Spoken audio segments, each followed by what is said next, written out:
ఉలవలు నవధాన్యాలలో ఒకటి. ఉలవలు ఎక్కువగా తీసుకున్న వారి ఆరోగ్యం గుర్రంలా దౌడు తీస్తుందనే నానుడి ఉంది. ఉలవలకు ఆయుర్వేదంలో ప్రత్యేక ప్రాధాన్యత ఉంది.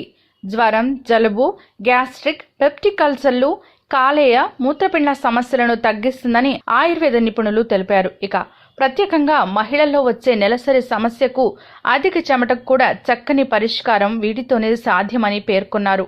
అదేవిధంగా 100 గ్రాముల పిజ్జా తింటే అందులో 12 గ్రాముల కొవ్వు ఉంటుంది. అదే 100 గ్రాముల ఉలవల్ని తింటే కొవ్వులు అసలు ఉండవు. 100 గ్రాముల ఉలవ గుగ్గిలిలో 321 కిలో క్యాలరీల శక్తితో పాటు 22 గ్రాముల ప్రోటీన్స్, 57 గ్రాముల కార్బోహైడ్రేట్స్, 287 మిల్లీగ్రాముల కాల్షియం, 311 మిల్లీగ్రాముల ఫాస్ఫరస్లతో పాటు పీచు పదార్థము లభిస్తుంది. ఇక ఉలవలు ఐరన్, కాల్షియం, ప్రోటీన్లను కూడా అందిస్తాయి. ఇక ఉడకబెట్టిన ఉలవలను తీసుకోవడం చాలా మంచిది. అదేవిధంగా